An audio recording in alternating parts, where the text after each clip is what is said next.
Assalamualaikum warahmatullahi wabarakatuh. Di sini saya akan menjelaskan tentang teori-teori komunikasi. Ada 4 teori yang ingin saya sampaikan.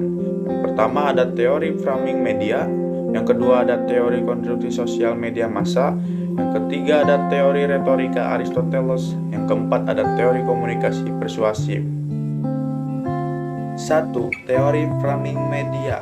Teori framing media adalah konsep dalam ilmu komunikasi dan jurnalistik yang mengacu pada cara media menyajikan informasi dengan mengutip sebagian aspek dari suatu peristiwa atau isu tertentu, sementara mengabaikan atau menekankan aspek lain. Dengan cara ini, media dapat mempengaruhi persepsi dan pemahaman masyarakat tentang suatu isu atau peristiwa tertentu. Framing dapat mengubah cara kita memandang sesuatu dan mempengaruhi opini serta sikap kita terhadap suatu topik. Hal ini dilakukan dengan memilih dan menonjolkan aspek tertentu dari cerita yang kemudian membentuk pandangan dan interpretasi masyarakat tentang isu tersebut. Media dapat mempengaruhi pandangan masyarakat tentang seseorang dengan memberitakan informasi dengan framing negatif atau positif. Sebagai contoh, bayangkan seorang politisi yang terlibat dalam skandal korupsi. Jika media memberi laporan dengan framing negatif, berfokus pada perilaku korupsi mereka. Hal ini dapat merusak reputasi dan citra politisi tersebut.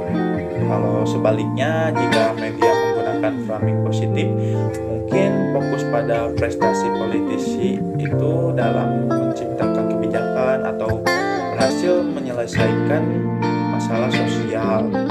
Nah, ini dapat membantu memperbaiki citra mereka. Teori konstruksi media massa. Teori konstruksi media massa adalah pendekatan dalam studi komunikasi massa yang menekankan bagaimana media massa secara aktif membangun makna, representasi, dan interpretasi terhadap realitas sosial.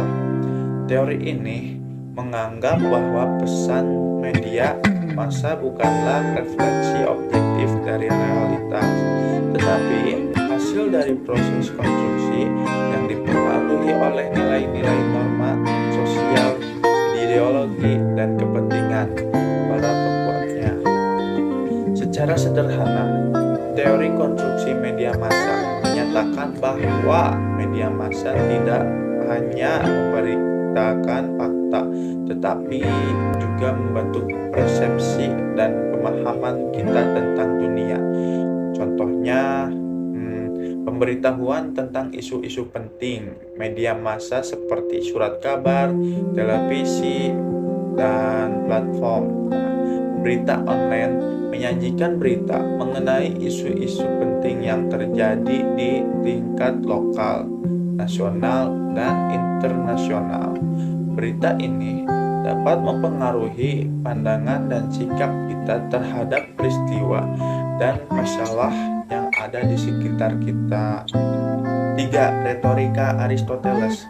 Pengertian retorika dalam pandangan Aristoteles adalah seni dan keterampilan berbicara secara efektif dengan tujuan untuk mempengaruhi, meyakinkan, dan atau untuk menghibur para pendengar. Retorika bukanlah sekedar mengecoh atau berbicara secara manipulatif, tetapi merupakan seni berbicara yang terhormat dan efektif untuk mencapai tujuan komunikasi tertentu. Aristoteles membagi retorika menjadi 3 unsur utama, yaitu yang ke-1 ada ethos. Ethos ini mengacu pada etika dan karakter dari pembicara. Yang kedua itu ada logos. Logos itu adalah argumen atau bukti yang disajikan oleh pembicara. Nah, yang ketiga ada pathos. Pathos adalah elemen retorika yang berhubungan dengan emosi dan perasaan para pendengar. 4. Teori komunikasi persuasif.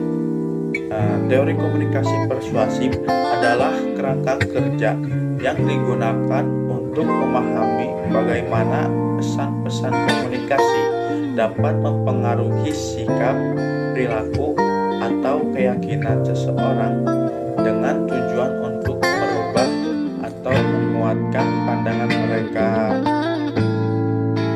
Teori ini banyak digunakan dalam berbagai bidang seperti iklan, kampanye politik, pemasaran, advokasi, dan hubungan masyarakat. Beberapa teori komunikasi persuasif yang terkenal antara lain, yang pertama itu yang ke-1 itu ada teori kesadaran tanpa kesadaran. Teori ini mengklaim bahwa pesan-pesan yang tidak disadari oleh audiens dapat mempengaruhi sikap atau perilaku mereka. Yang kedua ada teori komunikasi elaborasi. Teori ini menyatakan bahwa ada 2 jalur pemrosesan informasi yang dapat dilakukan oleh audiens dalam merespon pesan persuasif, jalur sentral dan jalur periferal.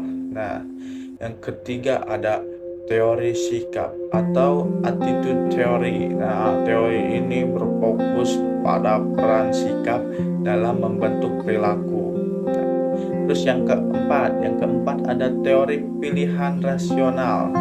Teori ini berpendapat bahwa manusia memilih tindakan atau perilaku berdasarkan analisis rasional atas pemanfaatan dan biaya yang mungkin terjadi sebagai hasil dari tindakan tersebut. Yang terakhir, yang kelima, ada teori kognisi sosial.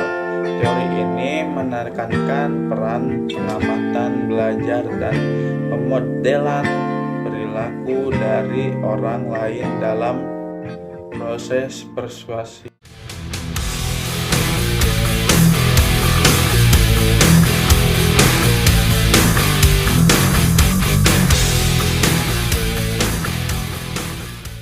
Terima kasih sudah menonton.